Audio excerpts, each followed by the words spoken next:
If someone pops a flash on your screen like that, you're not fucking turning. The general idea behind Skye flashes is the quickest that you can pop it around that corner, the better. Hi, I'm Pet. I'm a 9-time Radiant and welcome to today's video. If coaching is something you're interested in, I offer some of the most affordable Radiant coaching on Medify you can book as soon as tomorrow. Use code PEST-YT for additional 10% off or join my Discord where I'll be doing free coaching giveaways just for being there. Other than that, let's get into the video. Okay, so this bottom corners are really tough. A chamber or a jet can play here. But basically, once you're here, there's nowhere for you to go, right? And the other thing is, this is all penetrable. Both of these walls, like, you are just fucked once they know you're here. The best that you're ever going to get out of this is a 1-for-1 trade. A 1-for-1 trade in favor of the offense, I'll tell you why. So when someone on the defense dies, it opens up somewhere on the map, right? And instantly it's going to have other people rotating off, which is going to open a hole. And as soon as these holes are open on the map, that's where defense gets scared. So a 1-for-1 trade is generally not good on defense, and a 1-for-1 trade on offense is generally good, right? Because you know that if you get a pick somewhere, it's going to open up a hole on the map. So that's kind of generally how you want to think about positioning and challenging on defense. If you have the man advantage, the pressure is 100% on the offense, right? You'll hold angles like this, right? Not challenging a main, but just having kind of that cross and try to get some damage in. Maybe you hit a headshot, get a free pick. But you just want to hold these passive angles or info angles, whatever. It can be jump peeking, and you guys just play to your advantage, right? So if they do walk into your crosshair at an off angle, awesome, you get a free pick. If not, then they just go and plant, and you guys still have the advantage, right? Yeah, I like the dog here. Got some play, some info for you. So this is one of those situations where you guys are in the man advantage, right? It's like a perfect example of what we were saying. You guys are in the man advantage, right? You have no obligation to do anything. The pressure is on them, right? Take map control, get that bomb down. I love to play back. That's what I prefer to do. The reason I end up doing that is because my teammates, I'll try to like push in on them, and I'm worried that they're all just gonna get killed super quick. So I'm just like, well, at least if we're all there, but I'll just play back. So the way that I like to look at that is if your teammate is swinging something stupid, I think you just play to trade him. Basically what I would be doing, one, I would kind of remind Urena that she doesn't have to peek, but even if Urena does go out and swing this guy, you're just sitting here basically ready for the anti-scam, basically. So if this guy does go to swing this, then that's when you would go out and try and trade him if he does die. But you don't be the first one to initiate that. Once again, playing a really bad angle. Yeah, that's but fine. I was just like, no, so this is, like we said, your save rounds are your guys' rounds to do the stupid shit. So I don't particularly mind this. I wish that you guys had more people here. Like, if this was a play that you wanted to do, I think you have 3 all people of there us? with you. Yeah, Okay. 2 or 3. And just make that like a team play. And then that way, that Neon's an idiot and lurks by himself, you guys would have definitely had that trade. I'll watch Pest and see him flash 5 people and get 4 kills, and then I try to do it and nobody's fucking flashed. All about time. You can pause it real quick. This is a good thing to bring up too. So I'll use Bind. Bind is kind of like the poster child map for Skye. Just these lanes right here. Specifically long, but hookah as well. Once you get to this point, there's nowhere for you to go. You have a free kill, right? There's nothing for this guy to do. I call it the point of no return. That's what you're going for in all of your flashes. You want to make sure that there's nowhere for them to go. Because obviously, like we said, right? You flash too early, they tuck back. You flash too late, they just kill you. So it's like that sweet spot. Skye flashes are all about timing. All right, so one I thing. played off the information that I had. One good thing to do on initiators, so you see like Sovas do this a lot, right? Over at B, they just throw a dart B main for info. You can kind of do the same thing with your flash. I don't mind you getting aggressive here. However, I do think what you do is you just throw a flash. So 2 things. One, you are going to use your dog. I recommend using a flash.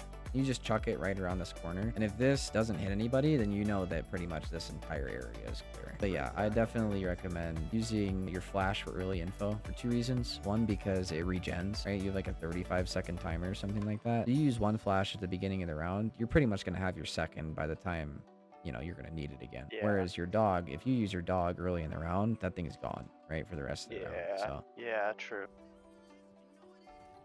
Almost fucked Nice. that up, but I didn't.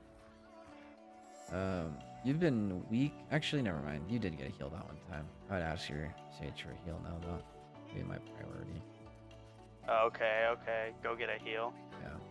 Oh, I like this, though. I lost, though.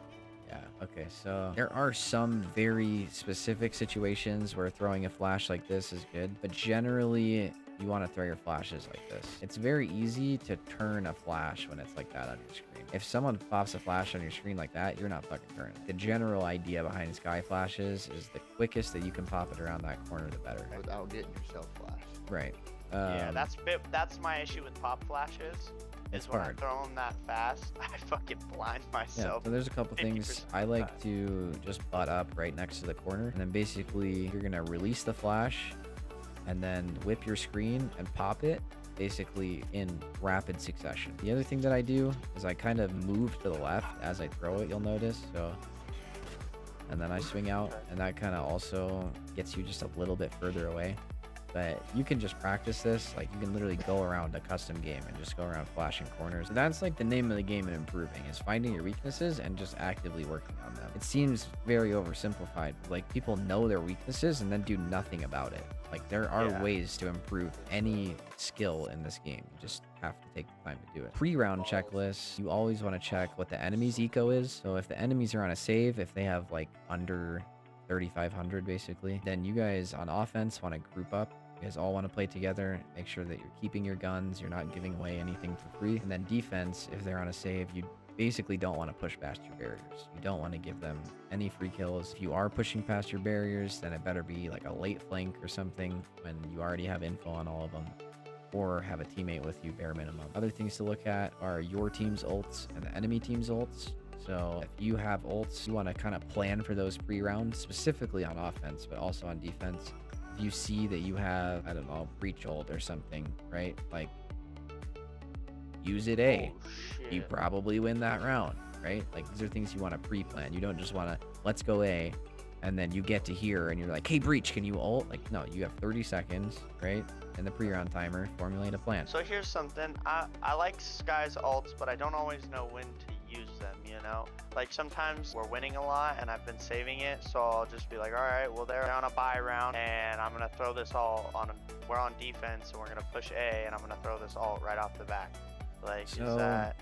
all right, so getting aggressive with your ult on defense is kind of useless. I mean, you can, but... On attack, sorry. Okay, yeah, on attack, that's good then. Yeah, 100%. You want to use it hitting something like a site on offense or retaking on defense, either one, right? Retaking on defense is basically the same thing as having to hit a site on offense, right? People are defending, Yeah. the attackers are now defending, and the defenders now have to retake. And So then the roles saving it just for reverse.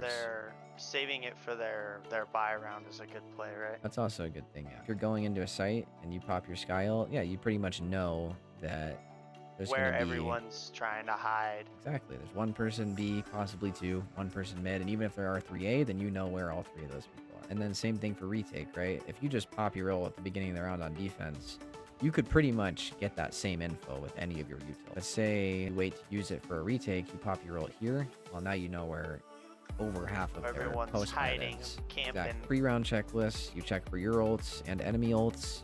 You can find usually patterns in where people are using their ults, right? If they do have a breach, whatever, and they use their breach ult A the first time, they're probably going to use it again. So if they have breach ult that round, you see that, you can tell your teammates, hey, they're probably going to breach ult A, let's retake it. So looking for your ults, enemy team's ults, and trying to formulate plays off yours and counter plays from theirs if you find any consistencies with that. And then the eco as well. If they're on a save and you're on offense, go together. If they're on a save and you're on defense, just play your advantage. Don't push. Don't give them a free gun. I appreciate you making it till the end. It really means a lot. Once again, if you enjoyed the video, don't forget to drop a like and subscribe for more content just like this. Also, make sure to stay active in our Discord. I'll be giving away free coaching sessions, Valorant bundles, and more. If coaching is something you're interested in, just click the link in the description. You'll be on your way to ranking up. Other than that, I'll see you in the next one. Peace.